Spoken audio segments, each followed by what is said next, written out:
Hobelars were a type of light cavalry, or mounted infantry, used in Western Europe during the Middle Ages for skirmishing. They originated in 13th century Ireland, and generally rode hobbies, a type of light and agile horse. Origins. According to James Liddon, there can be little doubt that the Hobelar as a type of soldier originated in Ireland, between the fully armoured knight on the equus cupitissa and the lightly armoured archer on the equus discupita, so there was an intermediate stage. This intermediary was provided by the Hobelar. He further states that were highly mobile, and excelled in scouting, reconnaissance and patrols, eminently suited to the terrain in which military operations had to be conducted in Ireland. Thus there evolved in Ireland, as a habitual part of every Anglo-Norman force, a type of light horseman, which came to known as the Hobelar. It was only a matter of time until this phenomenon found its way into other Anglo-Norman armies across the Irish Sea. More recently, however, this view has been challenged by Robert Jones,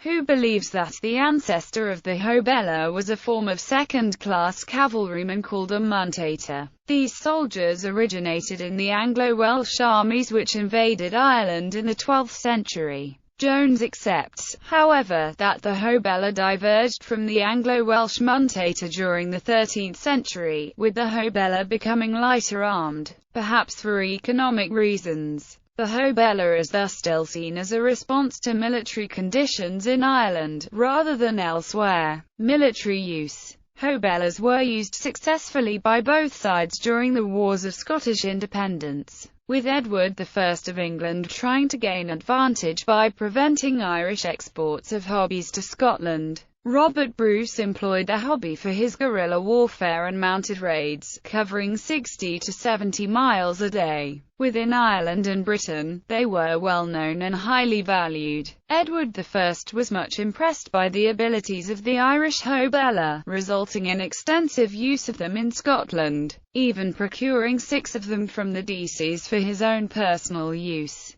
The first reference to Hobelars dates to 1296 in Ireland, when 260 accompanied a contingent of Irish troops to Scotland under John Wogan, as part of Edward I's army. Not until after 1300 were there any references of English Hobelars. Edward mustered 14 at Carlisle in June 1301. The following year he had 390 included in an Irish force of 2,300. This rose to a total of 499 in 1303, all indicative of the value as light cavalry. It is clear from their rapid adoption into English armies operating in Scotland that the Hobelar met a perceived tactical need, and in the early years of the 14th century, Hobelars were to be found in all the major border garrisons. It is also clear that these Hobelars are increasingly Englishmen, rather than Irish. Of the 845 Hobelars at the Siege of Berwick in 1319, 500 were from Cumberland and Westmoreland, 36 from Barnard Castle, 24 from Norham and 45 from Tynedale, 376 English, 10 Welsh and 139 Irish Hobelars were mustered at Newcastle in 1322.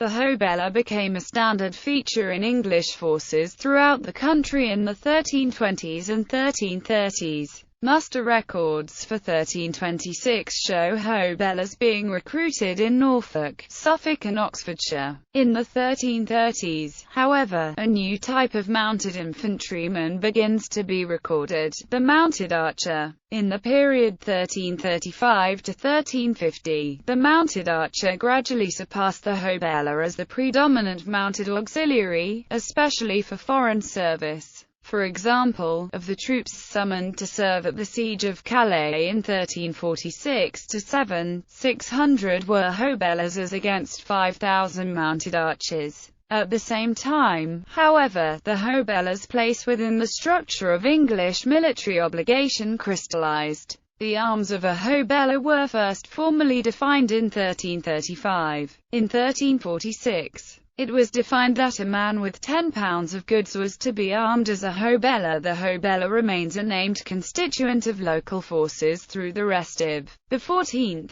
century but less commonly mentioned in the 15th century. The final reference to Hobelars appear to be a commission of array in Norfolk and Suffolk in 1485. Arms and armour. There is no surviving description of the equipment of the original Irish Hobelar, but they may have been equipped after the style of native Irish cavalry of the period, dressed in acquitons, hauberks, and basonets and wielding a sword and scions and lances. The pony itself was unarmoured, and was ridden in the Irish style, i.e., no saddle, no bridle, no stirrups. In the 1335 description mentioned above, the English Hobelar equipment is listed as horse, acqueton or plates, basonet or palla, gorget, iron gauntlets, sword, knife and lance. Horses. The native Irish horse, the Irish hobby, represented today by the Connemara pony, was a horse measuring 12 to 14 hands high. Their name derives from the word hoban, a French word thought to be derived from the Gaelic term oban, meaning swift, though small. The hobby was not necessarily a horse of poor quality. The average value of 11 hobbies used in 1336 in Scotland was £6.80, slightly less than the average for other war horses, but 2 hobbies were valued at £10.